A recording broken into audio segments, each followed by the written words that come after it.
I can remember when Ellie was at primary school, and she frequently had headaches.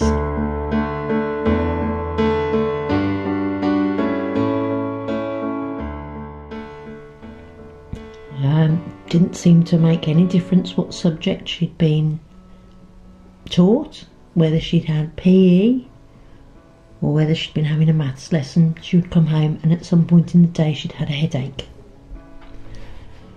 So we tried to work out whether there was something worrying her at school, whether that was causing her stress or upsetting her, but there didn't seem to be any pattern to it. And then we'd go a few days and she didn't have any headaches, and then something would happen and we'd have headaches again. So after a few weeks we took her to the doctors, and the doctor said that she would probably grow out of it. He couldn't see any reason why she should have headaches, and just to give her Calpol. So we did that for a while. My memory is that it was fairly constant. We did initially start thinking whether or not it was linked into certain subjects. Things like PE. You know, she's had PE. Is she worried about getting changed in front of the boys, doesn't want to do it or whatever? Or is she just lazy, doesn't like it? You know, some kids that age just don't like exercise. Is it something like that?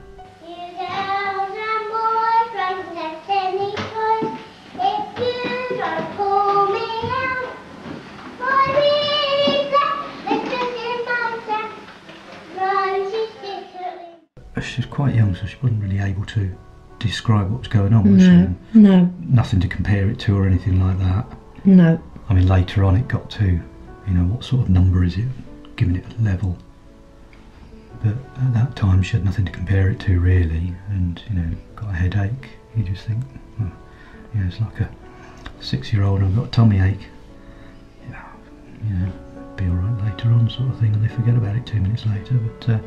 But then we started to think that perhaps it was because headaches ran in the family. Yeah. My mum, so Ellie's grandmother, suffered quite badly from migraine headaches, still does.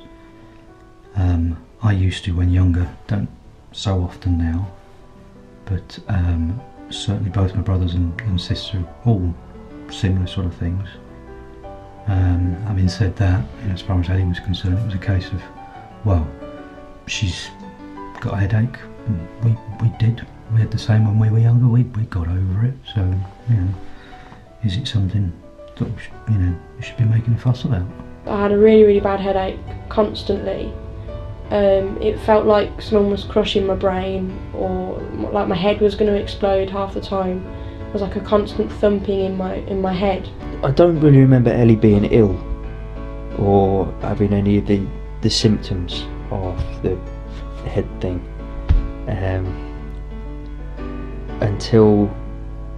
possibly until I was sort of 13, 14.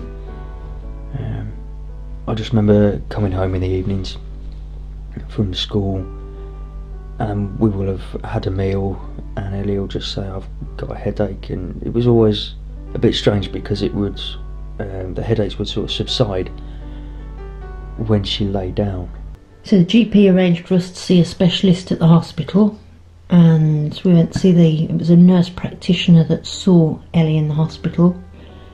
She talked Ellie all through the different symptoms that Ellie was suffering from, did all the tests for balance, all that sort of thing.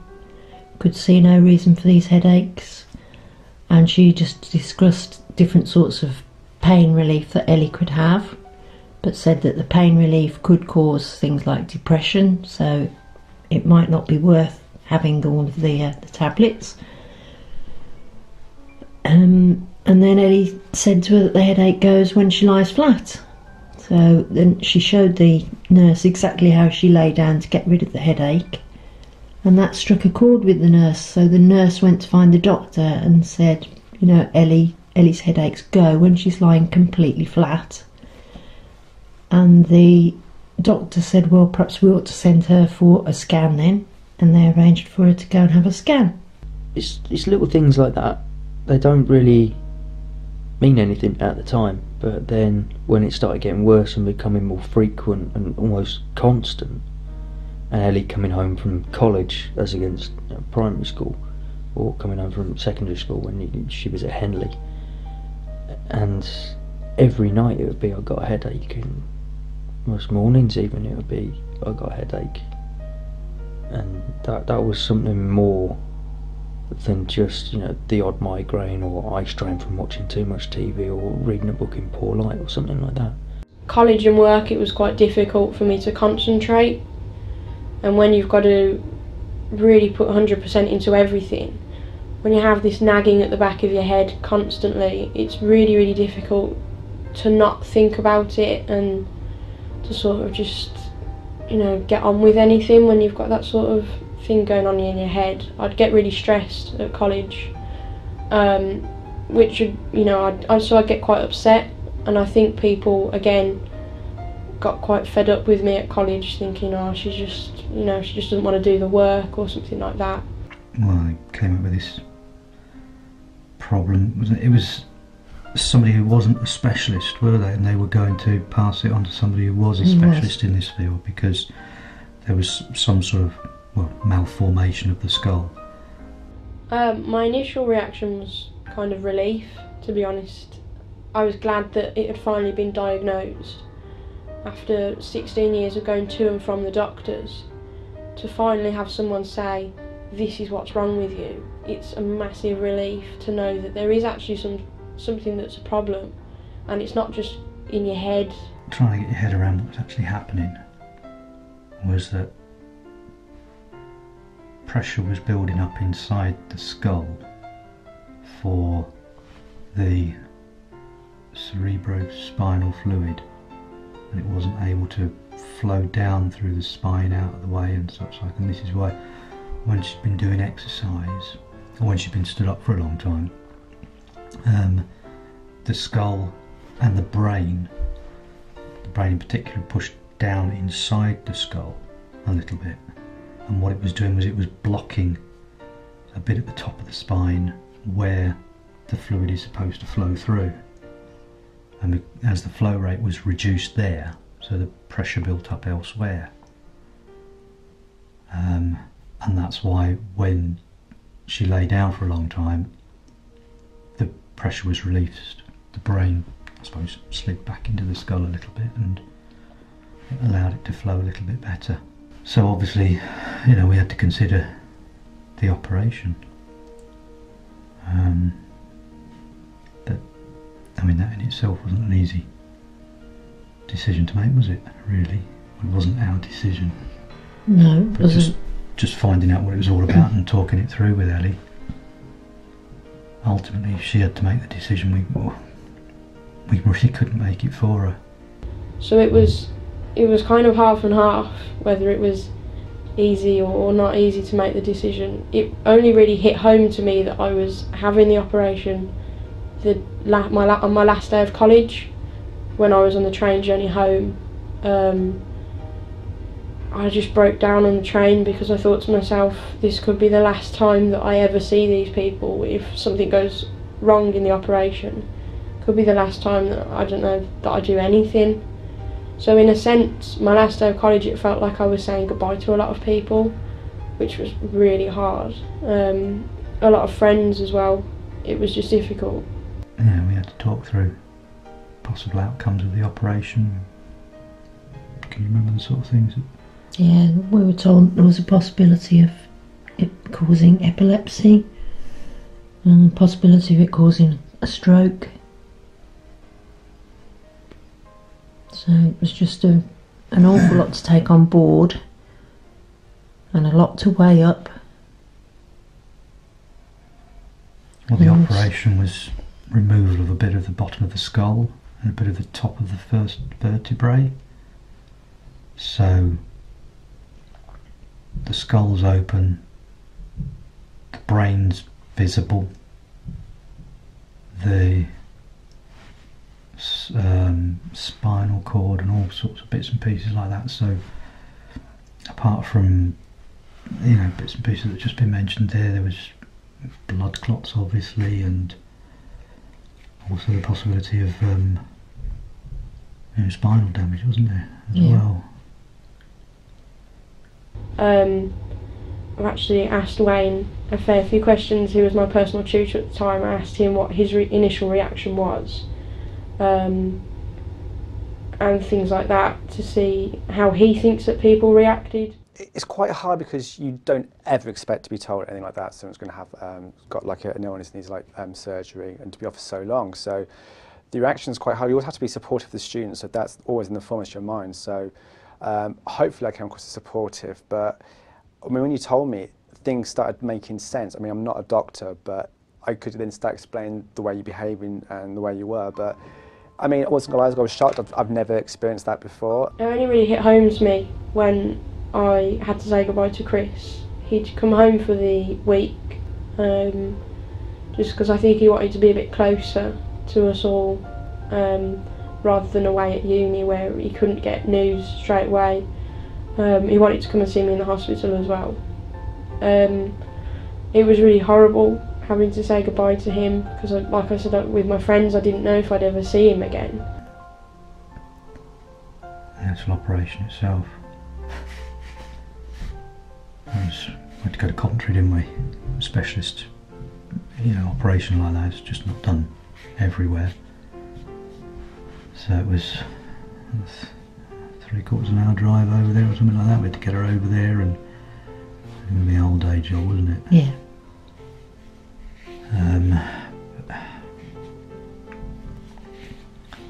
Yeah, I mean, obviously she was scared silly. We had to put a brave face on it for her, didn't we? Try. We tried to, yeah. I think I managed until such time as she'd gone in. But no, she was very, very worried. And the pre-op, when they sort of sorted her out, went into the cubicles and got her all sort of prepped up. They were ever so good there, trying to reassure her and everything like that. So she met the anaesthetist. He was just chatting away to me like it was a normal day,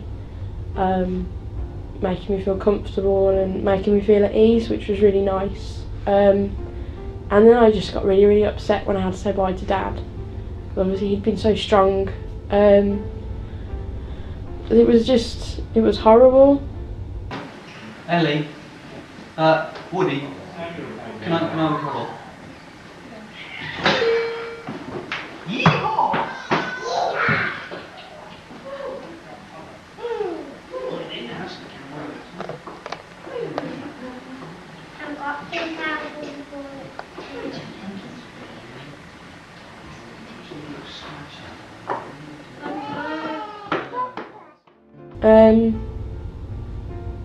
And then Dad had to go. I had to lie down on one of the beds or whatever they call them.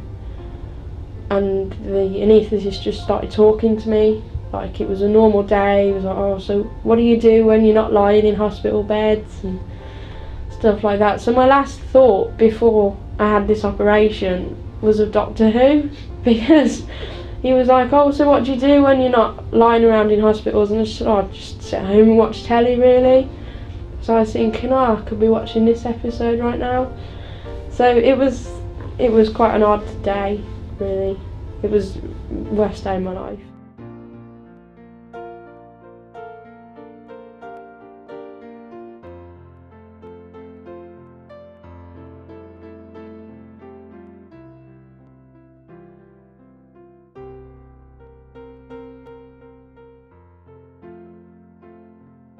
Quite stressful for everybody involved, with possibilities, looking after her. We just,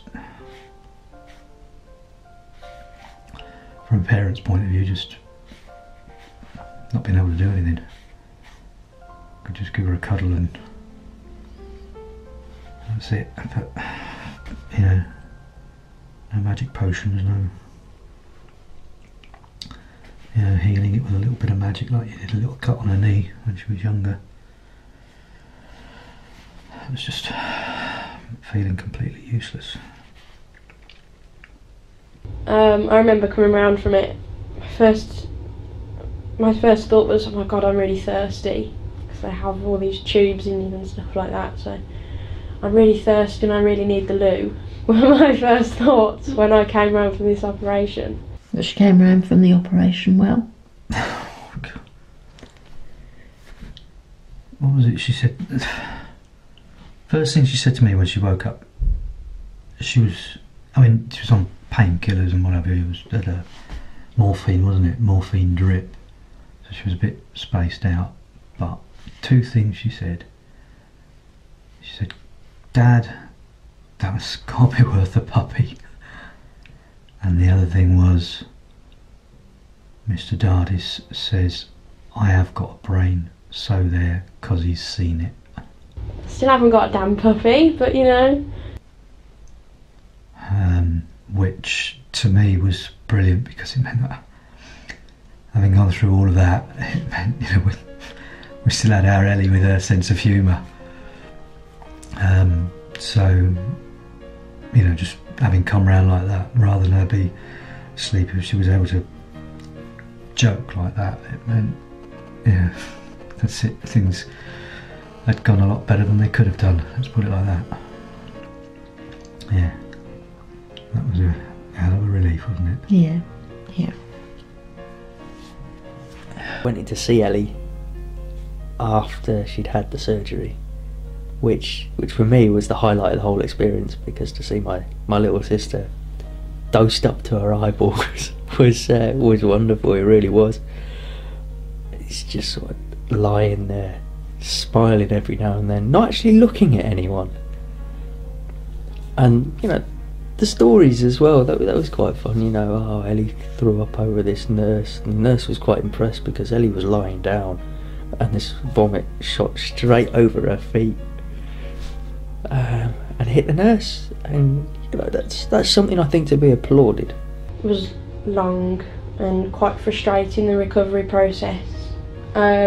It took about 3 months all in all for me to get back to normal. I had to spend 8 days in hospital, 6 of which I had to lie flat on my back. I couldn't get up, anything like that. I think Mum and Dad got quite frustrated with me as well, because I'm quite a fidgety person, I don't like being still. So they just sort of had a constant flow of DVDs and things like that for me whilst I was recovering. Yeah, I mean, it was a pain trying to keep her laying flat, and you know, she wanted to move around and did all sorts of things, didn't we? Try and keep her amused while she was laying flat. And always, you know, changing the dressing. Yeah. And then gradually the headache got easier, didn't it? Yeah, well, the headaches, I mean... And then the headache stopped. He's stopped. I mean, nowadays if she gets a headache... It's a normal person headache. Normal person's headache, yeah. Over the moon. I've got a headache, but it's a normal person's headache. Yeah. It was like your first day at school, coming back to college. It was like everyone was really happy to see me, which was lovely, and I couldn't be happier to see them. It was sort of, this is great, I'm back. And apparently Wayne was saying that I'm different. No, I was different when I came back after my operation. The only thing that I remember is you were cheekier, which was bizarre because obviously I knew you'd been operating there, so I didn't know whether you could have all your hair shaved off. I had no idea, because like I said, I'm not a doctor, but it was there very good. You could hardly tell, could you? But when you came back, you were cheekier. I think you had a new lease of energy and motivation. The last visit was effectively just to pass her off as a clean bill of health sort of thing, wasn't it? And she just sort of said, yeah, can I go on a roller coaster then? And that was it. Yeah, he says, yeah, you can do that if you want to. You don't have to, but you can.